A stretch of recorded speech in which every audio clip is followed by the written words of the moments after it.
ಯಾರದ್ದೋ ತಪ್ಪಿಗೆ ಕುಟುಂಬ ನಾಶ ಮಾಡಲು ನೋಡ್ತಿದ್ದೀರಾ? ಪೆನ್ ಡ್ರೈವ್ ಹಂಚಿ ಆ ಕುಟುಂಬಗಳನ್ನ ಬೀದಿಗೆ ತಂದ್ರ. ಪೆನ್ ಡ್ರೈವ್ ವೈರಲ್ಗೆ ಮಾಜಿ ಸಿಎಂ ಕುಮಾರಸ್ವಾಮಿ ಅವರ ಆಕ್ರೋಶ ಇದೆ. ಪೆನ್ ಡ್ರೈವ್ ಬಗ್ಗೆ ನನಗೆ ಗೊತ್ತಿದ್ದಿದ್ರೆ ವಿದೇಶಕ್ಕೆ ಹೋಗಲು ಬಿಡ್ತಾ ಇರಲಿಲ್ಲ. ಪ್ರಜ್ವಲ್ಗೆ 1 ವಾರ ಸಮಯ ಕೇಳಿದ್ರೆ SIT ಕೊಡ್ಲಿಲ್ವಂತೆ. 1 ವಾರ ಸಮಯ ಕೊಟ್ಟಿದ್ರೆ ಪ್ರಜ್ವಲ್ ಬರ್ತಾ ಇದ್ದ. ಕುಮಾರಸ್ವಾಮಿ ಅವರು ಹೇಳಿದಂತಹ ಮಾತಿದು.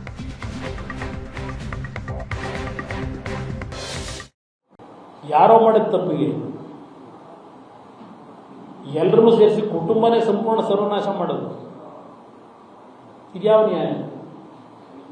ನಾನು ನೋವು ಪಡ್ತಾ ಇರೋದು ಆ ಹೆಣ್ಣು ಮಕ್ಕಳು ನೋವಿದೆಯಲ್ಲ, ಕುಟುಂಬಗಳ ಪರಿಸ್ಥಿತಿ ಏನಿದೆ, ಇದು ಆ ಒಂದು CD ಪ್ರಿಪೇರ್ ಮಾಡಿರೋದು, ವಿಡಿಯೋ ಮಾಡಿರೋದು ಬೇರೆ. ಇದನ್ನು ಹಂಚಿದ್ರಲ್ಲ ನೀವು, ಯಾತಕ್ಕೆ ಹಂಚಿದ್ರಿ? ಈ ಕುಟುಂಬಕ್ಕೆ ನ್ಯಾಯ ಕೊಡ್ಲಿಕ್ಕೆ ಹಂಚಿದ್ರು, ಈ ಕುಟುಂಬಗಳನ್ನ ಬೀದಿ ತರಲಿಕ್ಕೆ ಹಂಚಿದ್ದೀರೋ? ಏನಿದು ಮಾಡಿದ್ರು ನಿಮ್ಮ ಸಾಧನೆ? ದೇವೇಗೌಡರು ಕುಟುಂಬ ಮುಗಿಸೋದಕ್ಕೋಸ್ಕರ ಮಾಡಿದ್ದ ಸಾಧನೆ ತಾನೇ ಇದು. ಇದರಿಂದ ಏನು ಸಿಕ್ತು ನಿಮಗೆ? ಈ ಕುಟುಂಬಗಳ ಬಗ್ಗೆ ಇವತ್ತು ರಜಾ ಹಾಕೋದಕ್ಕೆ ಅಲ್ಲಿ ಕೆಲಸ ಮಾಡ್ತಕ್ಕಂಥ ಹೆಣ್ಣುಮಕ್ಕಳು, ನಾವು ಯಾವುದೋ ಈ ಸಿಲ್ಕ್ ಬಟ್ಟೆ ಕಟ್ಟೆ ಒಳಗೆ ಸಿಕ್ಬಿಟ್ಟಿದ್ದೀವಿ ಅಂತೇಳಿ ಎಲ್ಲಿ ನಮ್ಮ ಮೇಲೆ ಅನುಮಾನ ಪಡ್ತಾರೋ ಅಂತ ರಜಾ ಹಾಕೋದಕ್ಕೂ ಹಿಂದೆ ಮುಂದೆ ನೋಡ್ತಾರೆ. ಈ ರೀತಿ ಎಲ್ಲ ಆರ್ಟಿಕಲ್ ಇದೆ ಇಲ್ಲಿ. ಇದಾ ನಿಮ್ಮ ಸಾಧನೆ ಸಿದ್ದರಾಮಯ್ಯನವರೇ, ನಿಮ್ಮ ಸರ್ಕಾರದ್ದು? ಇವನ್ಯಾವನ ಕಾರ್ತಿಕ್, ಇವನ್ಯಾವ ಪ್ರಜ್ವಲ್ ಇರ್ಬೋದು. ಇವರು ಏನೋ ಒಳಗಡೆ ಏನು ಮಾಡ್ಕೊಂಡಿದ್ದಾರೆ? ಇನ್ನು ಇದೇ ವಿಚಾರಕ್ಕೆ ಸಂಬಂಧಪಟ್ಟ ಹಾಗೆ ಮಾಹಿತಿಯನ್ನ ಕೊಡ್ತಾರೆ ನಮ್ಮ ಪ್ರತಿನಿಧಿ ಸುರೇಶ್. ಇದೀಗ ನಮ್ಮ ಜೊತೆ ಸಂಪರ್ಕದಲ್ಲಿದ್ದಾರೆ. ಸುರೇಶ್, ಇಷ್ಟು ದಿನ ಪೆನ್ ಡ್ರೈವ್ ಬಹಳಷ್ಟು ಸದ್ದು ಮಾಡ್ತು, ಈಗ ಫೋನ್ ಟ್ಯಾಪ್ ಬಾಂಬ್ ಮತ್ತಷ್ಟು ಚರ್ಚೆಗೆ ಗ್ರಾಸ ಆಗ್ತಾ ಇರುವಂತಹ ವಿಚಾರ. ಇನ್ನೊಂದು ಕಡೆ ಪ್ರಜ್ವಲ್ ರೇವಣ್ಣ ವಿರುದ್ಧ ಈಗ ಕುಟುಂಬ ಆಕ್ರೋಶವನ್ನ ಹೊರಹಾಕ್ತಾ ಇದೆ. ಅದು ಕೂಡ ಜನಸಾಮಾನ್ಯರ ಮುಂದೆನೆ ಮಾಧ್ಯಮಗೋಷ್ಠಿಯನ್ನ ಮಾಡೋದರ ಮುಖಾಂತರ ಕುಮಾರಸ್ವಾಮಿ ಅವರು ಪ್ರಜ್ವಲ್ ಬೇಗ ಬಂದು ತನಿಖೆಗೆ ಸಹಕರಿಸು ಅನ್ನೋ ಮುಖಾಂತರ ತಮ್ಮ ಅಸಮಾಧಾನವನ್ನ ಹೊರಹಾಕಿದ್ರ?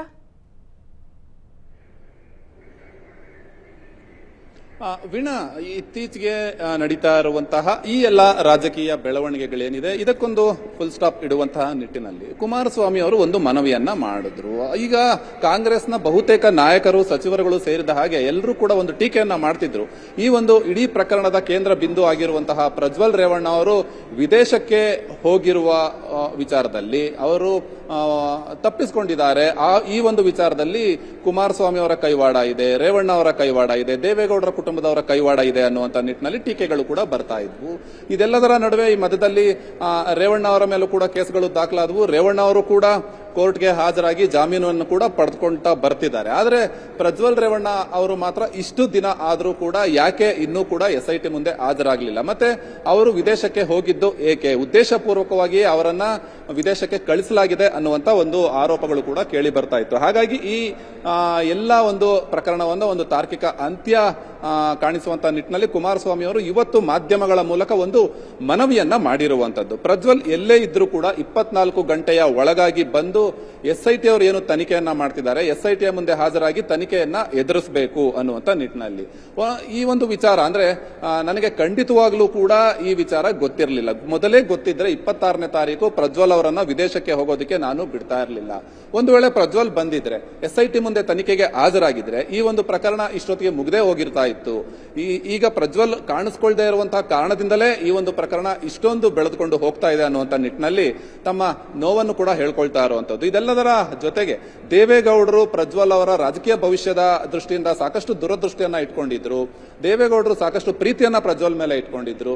ಅದೇ ರೀತಿ ಕಾರ್ಯಕರ್ತರು ಕೂಡ ಪ್ರಜ್ವಲ್ ಮೇಲೆ ಸಾಕಷ್ಟು ಪ್ರೀತಿಯನ್ನ ಇಟ್ಕೊಂಡಿದ್ದಾರೆ. ಎಲ್ಲರೂ ಸೇರಿ ಪ್ರಜ್ವಲ್ ಅನ್ನ ಬೆಳೆಸಿದ್ದಾರೆ. ಇಂತಹ ಸಂದರ್ಭದಲ್ಲಿ ದೇವೇಗೌಡರ ಮೇಲಾಗ್ಲಿ ಕಾರ್ಯಕರ್ತರ ಮೇಲಾಗ್ಲಿ ಗೌರವ ಅನ್ನೋದು ಪ್ರಜ್ವಲ್ಗೆ ನಿಜವಾಗ್ಲೂ ಇದ್ರೆ ತಕ್ಷಣ ಬಂದು SIT ಮುಂದೆ ಹಾಜರಾಗಲಿ, ತನಿಖೆಗೆ ಸಹಕಾರವನ್ನ ಕೊಡಲಿ ಅನ್ನುವಂತ ಒಂದು ಮನವಿಯನ್ನ ಕುಮಾರಸ್ವಾಮಿ ಅವರು ಮಾಡಿರುವಂತದ್ದು. ಇಡೀ ಪ್ರಕರಣ ಒಂದು ರೀತಿ ದೇವೇಗೌಡರ ಕುಟುಂಬವನ್ನ ಟಾರ್ಗೆಟ್ ಮಾಡೋದಕ್ಕೋಸ್ಕರ ಬಳಸಿಕೊಳ್ಳಲಾಗ್ತಾ ಇದೆ. ಹಾಗಾಗಿ ಕುಟುಂಬ ಕೂಡ ಸಾಕಷ್ಟು ಈ ಒಂದು ವಿಚಾರದಿಂದ ನೊಂದಿದೆ. ಇದೆಲ್ಲದರ ಜೊತೆಯಲ್ಲಿ ರೇವಣ್ಣ ಅವರು ಕೂಡ ಕೋರ್ಟು ಕಚೇರಿ ಎಂದು ಅಲ್ದಾಡುವಂತ ಒಂದು ಪರಿಸ್ಥಿತಿ ಕೂಡ ಎದುರಾಗಿದೆ. ಹಾಗಾಗಿ ತಕ್ಷಣ ಪ್ರಜ್ವಲ್ ರೇವಣ್ಣ ವಾಪಸ್ ಬರಲಿ ಅನ್ನುವಂಥದ್ದು.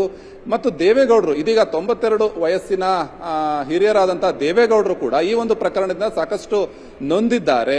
ಅವರು ತಮ್ಮ ರಾಜ್ಯಸಭೆಯ ಸ್ಥಾನಕ್ಕೆ ರಾಜೀನಾಮೆಯನ್ನು ಕೊಡೋದಕ್ಕೆ ಕೂಡ ಮುಂದಾಗಿದ್ರು. ಆದರೆ ನಾನು ಅವರಿಗೆ ಮನವೊಲಿಸಿದ್ದೇನೆ, ಇಂತಹ ಸಂದರ್ಭದಲ್ಲಿ ರಾಜೀನಾಮೆ ಕೊಡುವಂಥದ್ದು ಬೇಡ, ನಿಮ್ಮ ಸೇವೆ ಈ ನಾಡಿಗೆ ಅವಶ್ಯಕತೆ ಇದೆ ಅನ್ನುವಂಥ ನಿಟ್ಟಿನಲ್ಲಿ ನಾನು ಅವರಿಗೆ ಮನವೊಲಿಸಿದ್ದೇನೆ. ರಾಜ್ಯಸಭೆಗೆ ನಾನು ಯಾವ ರೀತಿ ಹೋಗ್ಲಿ ಅನ್ನುವಂಥ ನೋವನ್ನು ಕೂಡ ದೇವೇಗೌಡರು ತೋಡ್ಕೊಂಡಿದ್ದಾರೆ ಅನ್ನುವಂಥ ಒಂದು ಮಾತನ್ನ ಕುಮಾರಸ್ವಾಮಿ ಅವರು ಹೇಳಿದ್ದಾರೆ.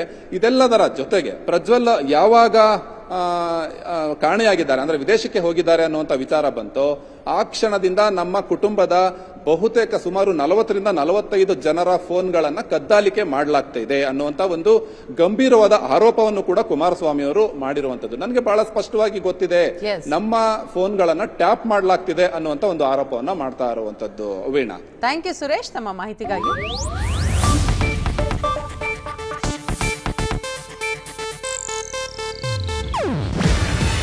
ಇದು ಏಷ್ಯಾನೆಟ್ ನ್ಯೂಸ್ ನೆಟ್ವರ್ಕ್ ಪ್ರಸ್ತುತಿ. ನೀವು ನೋಡ್ತಿದ್ದೀರಾ ಏಷ್ಯಾನೆಟ್ ಸುವರ್ಣ ನ್ಯೂಸ್.